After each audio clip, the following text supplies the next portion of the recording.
Bismillahirrahmanirrahim. Assalamualaikum warahmatullahi wabarakatuh. Ya saudaraku, bertemu lagi dengan saya Cecep Muhammad Yasin, wong Kediri yang gendut, imut-imut, menggemaskan dan menggairahkan. Oke saudaraku, kali ini saya masih berbicara lagi tentang haji tahun 2025 ini. Nah, ini menanggapi pertanyaan dari salah satu kiai yang beliau cukup dekat dengan saya. Saya tak perlu sebutkan namanya. Yang beliau mengirimkan saya adanya podcastnya Alifur Rahman, kalau nggak salah. Ini Alifur Rahman ya. Podcastnya Alifur Rahman di Siwot TV.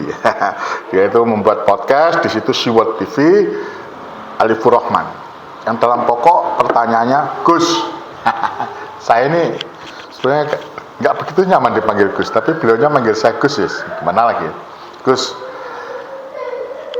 berhubungan dengan pertanyaan pokok, berhubungan dengan haji 2025 ini, apakah benar perkataan saudara yang ada di sini ini bahwa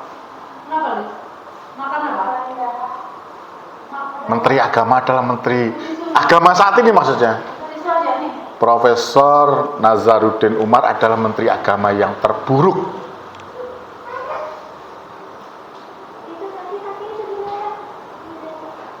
Terus orang Kementerian Agama dan petugas haji yang saat ini ada yang membantu pelayanan haji tamu-tamu Allah itu adalah orang-orang yang bodoh. Saya ya katanya dikatakan bodoh dan sebagainya, saya nggak tahu lah. Terus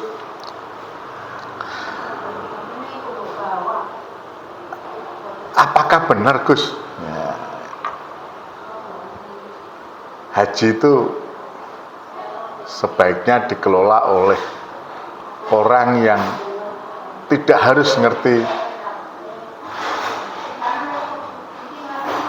agama? Ya dicontohkan oleh yang bersangkutan Ahok atau PSSI, pengelola PSSI. Ini pertanyaan terakhir, saya ngeri-ngeri sedap nih.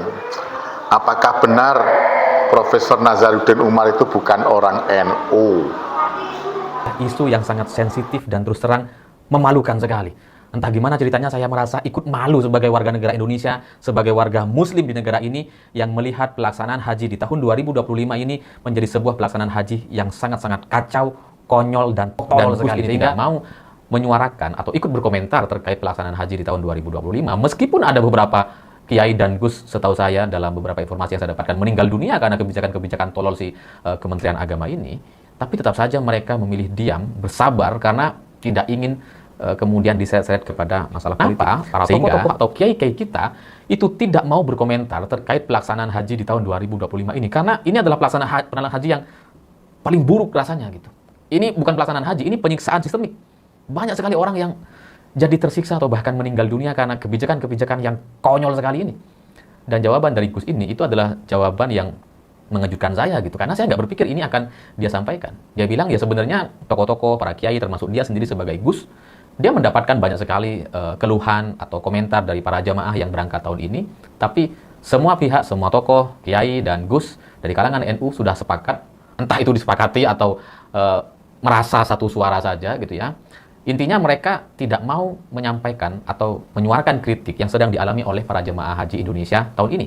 Karena kata dia, kita khawatir kalau kemudian kita menyampaikan kritik, ini akan dianggap sebagai sebuah komentar yang sakit hati. Karena Menteri Agamanya bukan dari semua ini terjadi. NU. Orang jalan kaki, orang kelaparan, orang nggak dapat tenda, ribuan orang merasakan itu semua. Itu berkat kekonyolan dan kebijakan yang tidak terprediksi.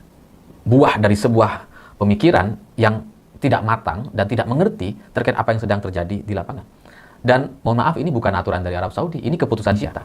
Sehingga kalau sampai ada orang yang meninggal dunia gara-gara kelelahan, gara-gara mereka jalan kaki, gara-gara ada keterlambatan pembagian makanan, ada keterlambatan penjemputan, dan sebagainya, itu bagi saya bukan hanya sebagai sebuah penyiksaan secara sistemik, tapi pembunuhan massal secara sistemik oleh para pejabat dan aparat kita. Karena ketololan, kebodohan Kementerian Agama itu tidak bisa dimaafkan rasanya. Ya, pada prinsipnya saya sampai pada satu kesimpulan bahwa pelaksanaan haji itu rasanya tidak perlu kemudian harus dipimpin oleh orang yang paham soal agama Islam. Saya sampai pada kesimpulan yang seperti ini. Karena pelaksanaan haji ini kan masalah administrasi, akomodasi, dan logistik. Dan semua koordinasi yang harus mereka persiapkan untuk melaksanakan ibadah haji tahunan ini, itu benar-benar harus dipimpin oleh orang yang paham dan punya pengalaman. Kalau cuma, mohon maaf gitu ya, kalau cuma pemahamannya soal agama Islam, gitu ya, dia beragama Islam, pernah haji, paham betul soal alur haji dan sebagainya, tapi tidak pernah memimpin ribuan massa atau melaksanakan satu agenda atau acara yang melibatkan puluhan ribu orang. Tiba-tiba dia harus memimpin satu kementerian dan memimpin satu pelaksanaan haji yang melibatkan 200 ribu lebih orang. Bagi saya itu konyol sekali gitu. Ya, saya bukannya pengen pro dengan NU, enggak gitu. Tapi faktanya memang kalau dari pihak NU misalkan yang menjadi Menteri Agama, ya setidaknya mereka hafal atau paham betul bagaimana melaksanakan sebuah acara-acara besar yang melibatkan ribuan atau puluhan ribu orang. Sehingga ketika harus melaksanakan ibadah haji, pelaksanaan haji, mengkoordinasi ratusan ribu orang, mereka punya dasar dan pengalaman dan bisa mengantisipasi apa yang akan terjadi dan mungkin harus mereka lakukan jauh sebelum itu terjadi. Tapi kalau orang yang tidak punya basic sama sekali, ya inilah yang terjadi hari ini dan itu dilakukan oleh Menteri Agama yang mohon maaf menurut saya terburuk sepanjang sejarah pelaksanaan haji di Indonesia, dan ini adalah pelaksanaan haji yang merupakan penyiksaan sistemik yang kemudian membuat beberapa orang meninggal dunia karena kekonyolan, karena ketololan kebijakan-kebijakan yang tidak bisa diantisipasi. Sehingga pada prinsipnya bagi saya Menteri Agama tidak harus orang Islam, sebaiknya adalah orang yang paham dan bisa mengelola atau mengatur, melakukan koordinasi ratusan ribu orang supaya pelaksanaan haji di masa yang akan datang tidak terjadi lagi masalah seperti ini. Saya lebih setuju Ahok misalkan jadi Menteri Agama gitu ya. Lebih baik Ahok jadi Menteri Agama atau siapalah gitu ya, manajer perusahaan atau orang-orang yang sudah pro atau terbiasa mengelola puluhan ribu orang, atau orang-orang PSSI misalkan jadi Menteri Agama, itu lebih masuk akal rasanya karena mereka terbiasa mengelola supporter yang berjumlah puluhan ribu orang. Sehingga di lapangan setidaknya logika mereka jadi lebih jalan. Sehingga ketika ada masalah mereka lebih bisa kemudian mencari solusi secara cepat dan kemudian tidak berlarut-larut seperti sekarang. Kalau Menteri Agama sekarang mungkin agamanya luar biasa hebat, pemahaman pemikirannya luar biasa sekali. Itu kalau ada pendaftaran masuk surga dia duluan kayaknya. Tapi untuk urusan administrasi, logistik, urusan koordinasi, itu bukan nol. Itu rasanya minus dan dia tidak paham sama sekali. Saya pikir itu. Terima kasih sudah menonton. Begitulah. Oke saudaraku, saya jawab ya. Kita katakan satu-satu nih. Jadi saudaraku, sudah saya terangkan dalam podcast saya sebelumnya. Haji itu tidak menyangkut Indonesia saja, tapi berhubungan dengan orang negara luar, dalam ini adalah negara Arab Saudi. Nah ini yang Alifur Rahman ini kelihatannya tidak paham, dia tidak mengerti. Saya berani bersaksi bahwa Indonesia dalam penyelenggaraan haji itu sudah berusaha semaksimal mungkin untuk memberdayakan setidak-tidaknya sumber daya manusia yang ada membantu jamaah haji melalui petugas hajinya, melalui infrastrukturnya, dari infrastrukturnya petugas haji yang di daerah-daerah sampai petugas haji yang di luar negeri, diadakan pelatihan dan sebagainya. Begitu juga dengan jamaah hajinya. Jamaah hajinya itu oleh negara Indonesia, dalam ini oleh Kementerian Agama. Sungguh bohong kalau tidak diberikan pelatihan. Diberikan pelatihan, dibentuk, sekali lagi dibentuk dari regu rombongan, dibentuk regu rombongan sampai kloter. Rombongan itu ada mungkin sekitar ya maaf ya 100 orang atau kurang 75 orang itu dalam bentuk rombongan. Nah regu-regu itu ada sekitar 10 sampai 15 orang satu regu yang saya tahu nih. Dan itu ada orang tua, suami istri, orang tua, anak atau mereka-mereka yang harus didampingi misalkan karena sebab kelemahannya. Ini sudah mereka di manasik dan sebagainya, lantas diberi pengarahan dan sebagainya. Begitupun petugasnya dilatih sedemikian rupa untuk siap mengantarkan tamu-tamu Allah dari Indonesia. Itu sudah. Permasalahannya, saya katakan sekali lagi, permasalahannya ketika di negara Arab ada banyak keterbatasan. Di samping itu di negaranya orang, peraturan di negara Arab yang seringkali berubah-ubah.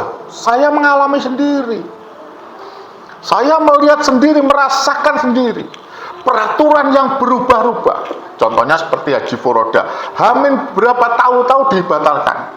Ada beberapa kebijakan-kebijakan yang berubah-ubah. Jalan saja tahu-tahu ini hari ini jalan ini bisa, besoknya tidak.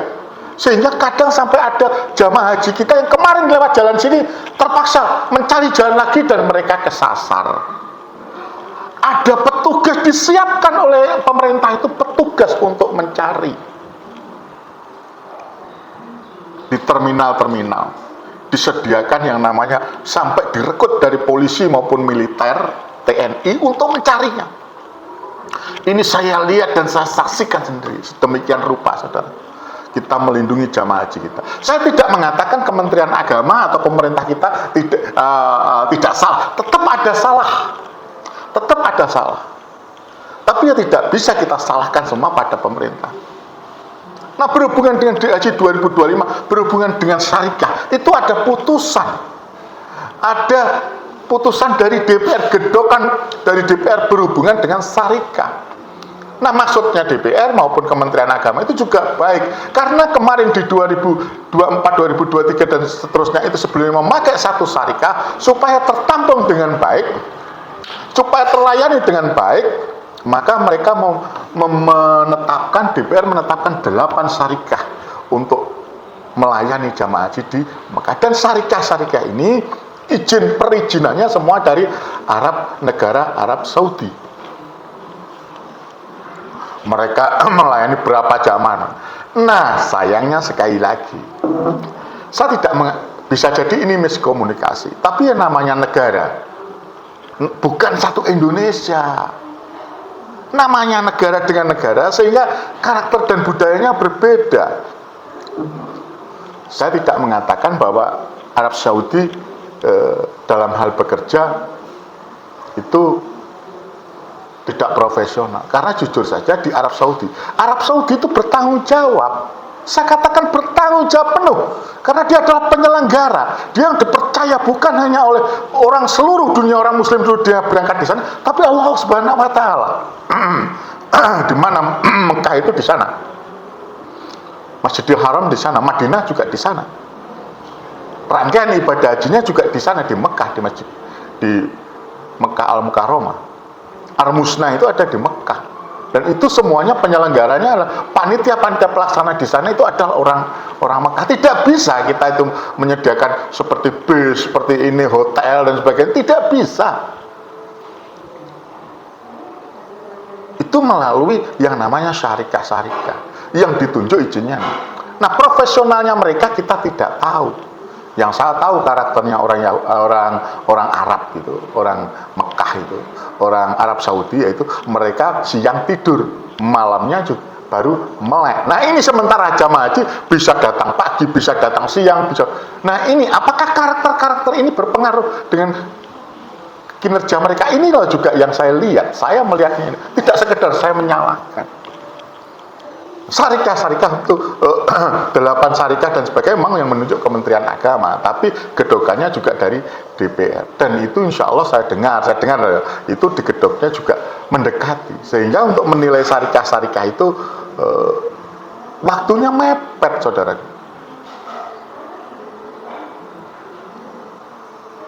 Disitulah terjadi perbedaan-perbedaan yang signifikan. Karakter budaya dan sebagainya, sehingga apa? Kita tidak begitu tahu, walaupun setiap tahun kerja profesionalismenya syarikah-syarikah itu. Tapi yang jelas syarikah-syarikah itu setiap disalahkan mereka tidak mau disalahkan. Ya karakternya karakter bahwa mereka merasa benar. Tidak mau orang Saudi sepertinya itu diatur-atur, itu tidak mau oleh orang Indonesia, oleh aparat-aparat pemerintahan. Mereka itu maunya saya dapat jatah sekian, namanya sekian. Misalkan saya dapat jatah 1.000 orang, ya itu kok diambilin saja sama mereka. Mereka tidak mengerti bahwa budaya Indonesia itu adalah budaya kekeluargaan yang kental. Yang dari Indonesia sudah ditentukan regu-regunya, mereka pisah-pisahkan, sehingga apa yang terjadi? Semuanya, istri bisa pisah dengan suami, anak bisa pisah dengan bapak ibunya, bahkan neneknya. Saya mengalami sendiri, ada saudara saya yang anak suami istri, terus anaknya dan neneknya atau orang tuanya ini umurnya sudah 7 bulan lebih, terpisah empat-empatnya di lain hotel.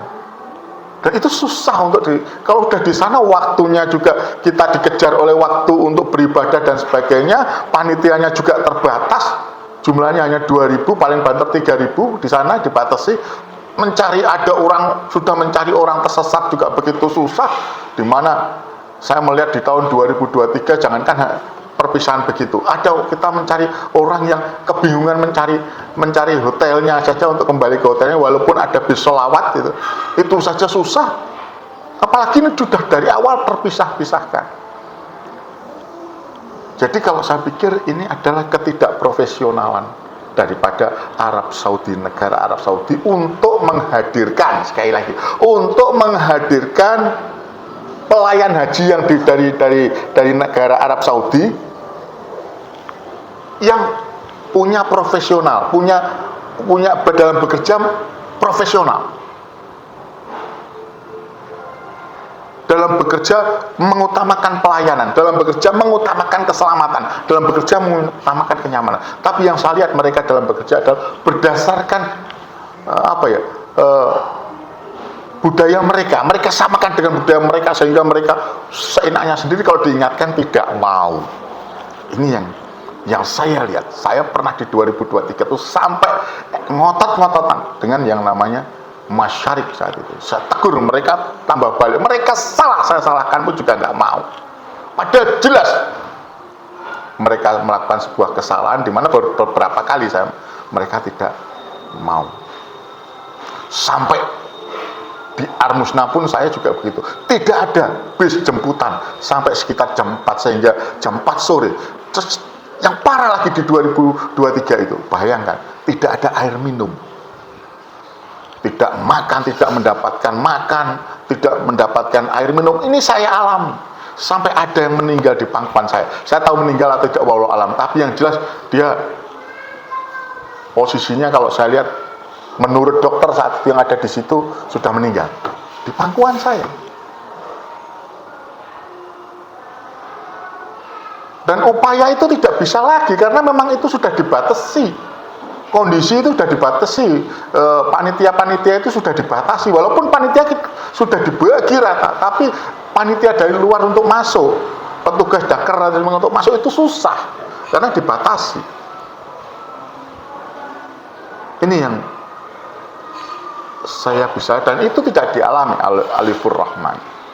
Jadi kita jangan hanya menyalahkan petugas kita, mengatakan menteri agamanya paling jelek, lantas petugas-petugas yang sudah sedemikian rupa bekerja, apalagi bekerja dalam posisi bekerja sama dengan orang yang tidak profesional, itu sangat-sangat berat, saudara. Sangat-sangat berat. Waduh, bukan main beratnya. Petugas di sana itu, waduh, saya mendengar itu, seperti mereka mengatakan sama saya seperti tidak mendapatkan dukungan dari syarikah.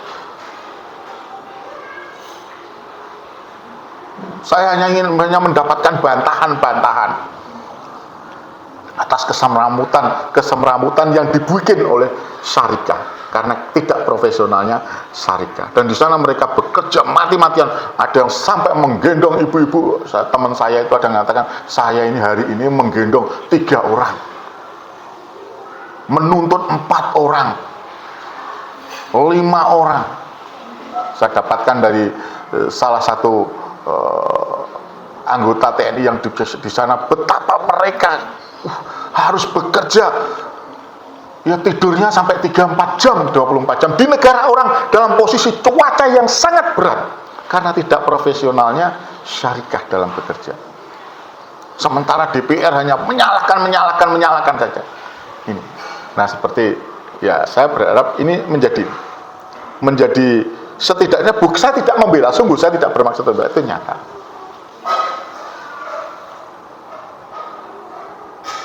Jadi saya katakan petugas kita sudah bekerja sangat maksimal. Tapi mereka sekali lagi bekerja dengan penyelenggara yang merupakan perwakilan dari negara Arab Saudi yang tidak profesional. Nah, sekarang saya kembali lagi, apakah benar Menteri Agamanya itu ada terjelek? Saya jawab, terjeleknya Menteri Agama itu di mana? Terburuknya di mana? Kalau dia sudah berusaha maksimal, lantas sampai pada hari hanya bekerja sama dengan orang lain, sebaik-baiknya kita memberikan pengelolaan dari Indonesia dengan baik dan benar. Tapi kalau di negara Arab Saudi menghadirkan syarikah yang jelek, maka sampai kapanpun, dipakai nalar apapun, digunakan rumus apapun, tetap jamaah haji kita akan terlantar. Tapi ini saya berharap ini menjadi catatan untuk badan penyelenggara atau pengelola haji tahun 2025. Itu saudara. Nah, sekarang kita sampaikan lagi jawaban berhubungan dengan NU dan sebagainya. Itu saya tayangkan ya. Ini ada perkataan daripada Alifur Rahman tentang NU. Kenapa para tokoh-tokoh atau kiai-kiai kita itu tidak mau berkomentar terkait pelaksanaan haji di tahun 2025 ini? Karena ini adalah pelaksanaan haji yang paling buruk rasanya gitu. Ini bukan pelaksanaan haji, ini penyiksaan sistemik. Banyak sekali orang yang jadi tersiksa atau bahkan meninggal dunia karena kebijakan-kebijakan yang konyol sekali ini. Dan jawaban dari Gus ini itu adalah jawaban yang mengejutkan saya gitu, karena saya nggak berpikir ini akan dia sampaikan. Dia bilang ya sebenarnya tokoh-tokoh, para kiai termasuk dia sendiri sebagai Gus, dia mendapatkan banyak sekali keluhan atau komentar dari para jamaah yang berangkat tahun ini. Tapi semua pihak, semua tokoh, kiai dan Gus dari kalangan NU sudah sepakat, entah itu disepakati atau merasa satu suara saja gitu ya. Intinya mereka tidak mau menyampaikan atau menyuarakan kritik yang sedang dialami oleh para jemaah haji Indonesia tahun ini. Karena kata dia, kita khawatir kalau kemudian kita menyampaikan kritik, ini akan dianggap sebagai sebuah komentar yang sakit hati. Karena Menteri Agamanya bukan dari NU. Makanya NU. Ya, pada prinsipnya saya sampai pada satu kesimpulan bahwa pelaksanaan haji itu rasanya tidak perlu kemudian harus dipimpin oleh orang yang paham soal agama Islam. Saya sampai pada kesimpulan yang seperti ini. Karena pelaksanaan haji ini kan masalah administrasi, akomodasi, dan logistik. Dan semua koordinasi yang harus mereka persiapkan untuk melaksanakan ibadah haji tahunan ini, itu benar-benar harus dipimpin oleh orang yang paham dan punya pengalaman. Kalau cuma, mohon maaf gitu ya, kalau cuma pemahamannya soal agama Islam, gitu ya, dia beragama Islam, pernah haji, paham betul soal alur haji dan sebagainya, tapi tidak pernah memimpin ribuan massa, atau melaksanakan satu agenda atau acara yang melibatkan puluhan ribu orang. Tiba-tiba dia harus memimpin satu kementerian dan memimpin satu pelaksanaan haji yang melibatkan 200 ribu lebih orang. Bagi saya itu konyol sekali gitu. Ya, saya bukannya pengen pro dengan NU, enggak gitu. Tapi faktanya memang kalau dari pihak NU misalkan yang menjadi Menteri Agama, ya setidaknya mereka hafal atau paham betul bagaimana melaksanakan sebuah acara-acara besar yang melibatkan ribuan atau puluhan ribu orang. Sehingga ketika harus melaksanakan ibadah haji, pelaksanaan haji, mengkoordinasi ratusan ribu orang, mereka punya dasar dan pengalaman dan bisa mengantisipasi apa yang akan terjadi dan mungkin harus mereka lakukan jauh sebelum itu terjadi. Tapi kalau orang yang tidak punya basic sama sekali, ya inilah yang terjadi hari ini, dan itu dilakukan oleh Menteri Agama yang mohon maaf menurut saya terburuk sepanjang sejarah pelaksanaan haji di Indonesia, dan ini adalah pelaksanaan haji yang merupakan penyiksaan sistemik yang kemudian membuat beberapa orang meninggal dunia karena kekonyolan, karena ketololan kebijakan-kebijakan yang tidak bisa diantisipasi. Sehingga baik saudaraku, tentang NU ini kiriman videonya diberikan oleh kiai tersebut yang bertanya sama saya. Beliau menyampaikan ini videonya Alifur Rahman. Saya jawab ya, tidak selayaknya kita membeda-bedakan atau membanding-bandingkan ini harus dikelola oleh NU. Tidak.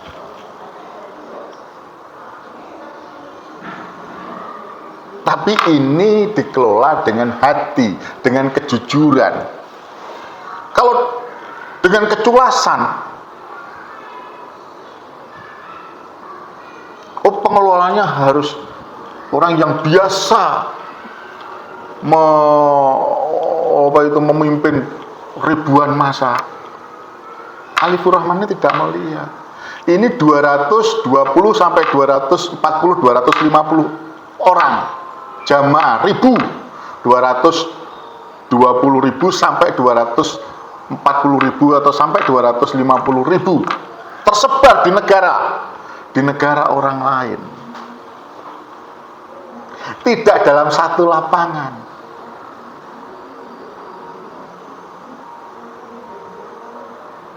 Ini memerlukan kerjasama, bukan orang per orang, individu per individu. Tidak bisa kita mengatakan bahwa oh ini kalau dikerjakan oleh orang yang profesional. Yang profesional bagaimana? Terus menyebut, mohon maaf kalau dari videonya itu saya lihat, menyebut kata-kata Ahok. Bagaimana kalau ini dikelola oleh orang yang bukan Islam atau agamanya? Janganlah kita bicara masalah agama, tapi bicara masalah si Alifur Rahman menyebut nama Ahok. Mohon maaf Pak Ahok, dengan tidak bermaksud saya. Ini lebih fatal lagi. Arab Saudi, negara Arab Saudi itu pemimpinnya Islam. Bayangkan kalau ini dipimpin, katakanlah yang disebut oleh Alifur Rahman Ahok. Saya tidak merendahkan Ahok, yang non-muslim, non-Islam. Apakah diterima oleh Arab Saudi? Apakah diterima oleh negara Arab Saudi? Tapi bicara tadi masalah NU, bukan, tapi ini bukan masalah NU, tapi sebelum saya jawab dulu, mohon maaf. Dan Profesor Nazaruddin Umar, setahu saya itu adalah orang NU. NU itu tidak mesti yang ada di struktural, banyak NU, termasuk Profesor Dr. Nazaruddin Umar ini adalah orang NU. Beliau, saya melihat kepemimpinan beliau insya Allah baik, lurus, bersih beliau.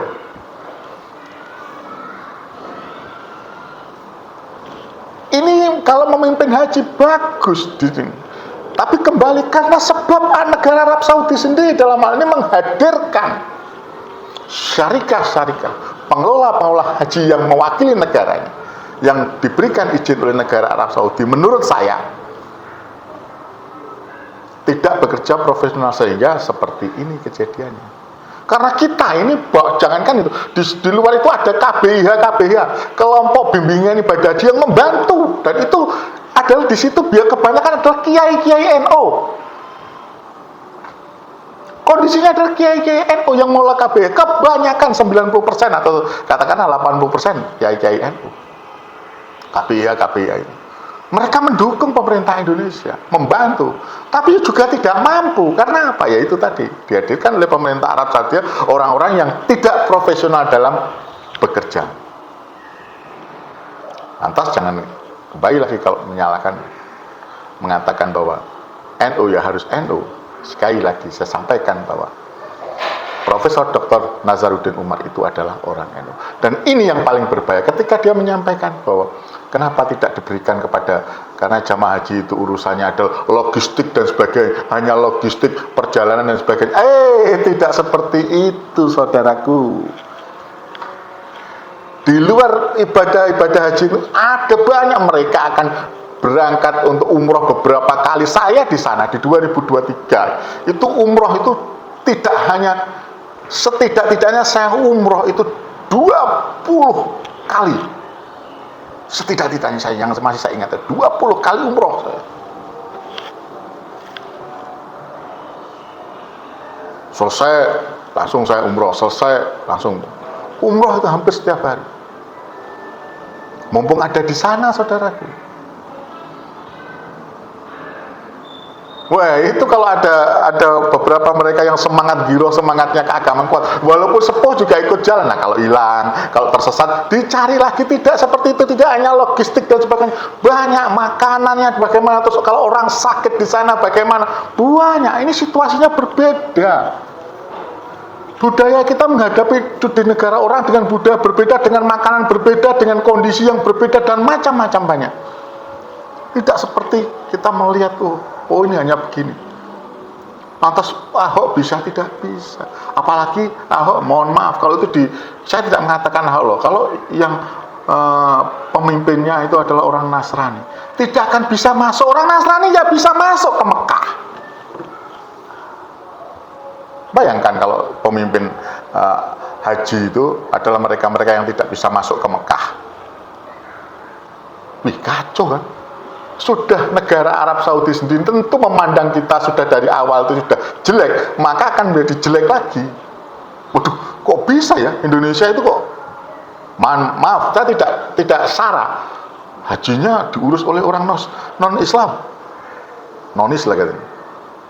Waduh, bagaimana? Itu tanggapan akan membuat image yang jelek. Terus disampaikan juga kalau bisa diserahkan oleh pengelola PSSI misalnya. Mohon maaf, Kanjuruhan itu loh, PSSI itu hanya dalam lokalan saja. Kanjuruhan itu banyak makan korban. Ada beberapa kali kejadian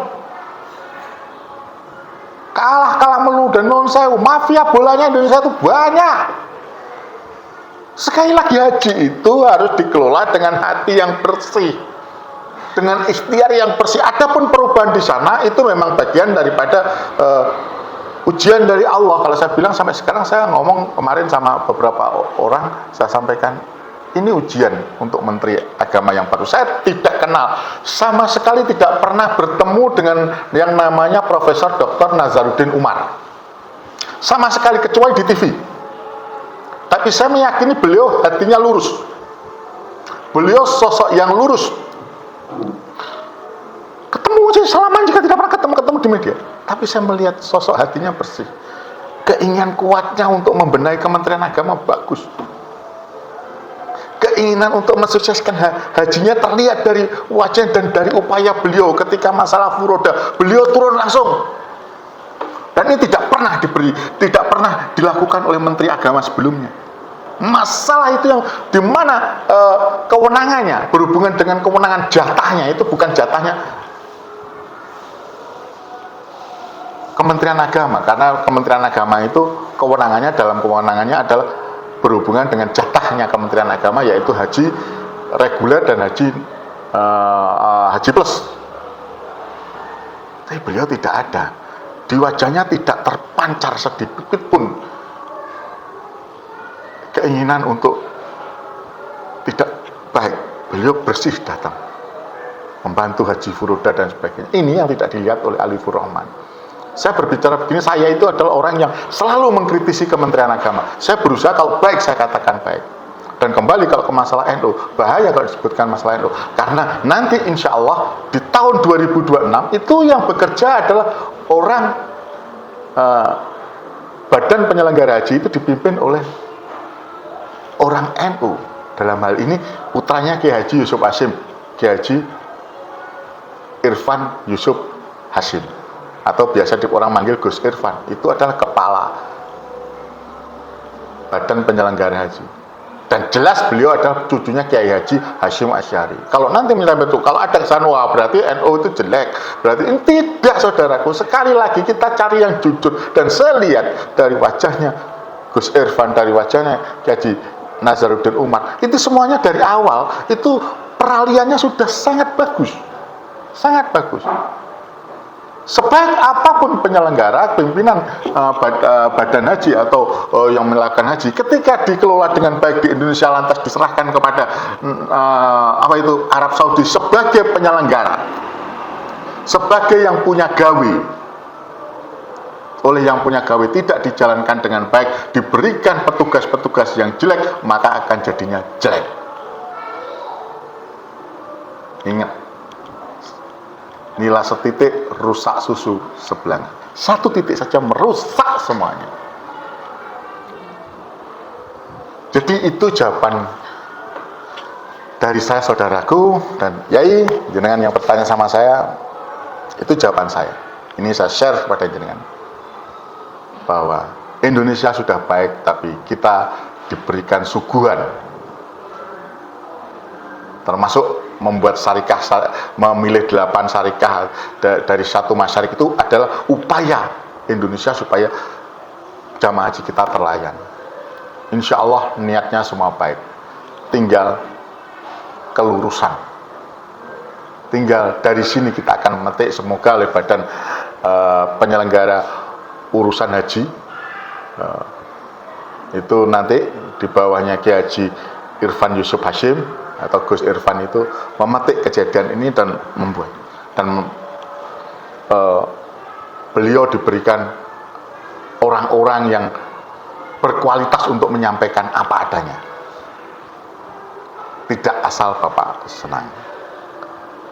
Sekali lagi, haji berhubungan dengan yang punya gawe, yaitu negara Arab Saudi. Tidak bisa sepihak disalahkan ke petugas-petugas haji yang sesungguh-sungguh saya meyakini mereka sudah bekerja dengan baik dan benar dan lurus bekerja, apalagi di 2025 dengan posisi bekerja sama dengan syarikah yang tidak profesional. Mereka kerjanya sudah sangat berat, sungguh merupakan suatu hal yang tidak baik kalau orangnya sudah bekerja baik lantas secara sepihak hanya disalahkan. Memang Kementerian Agama dalam hal ini ada salahnya, tapi salah pokoknya itu bukan dari Kementerian Agama. Itu yang bisa saya sampaikan.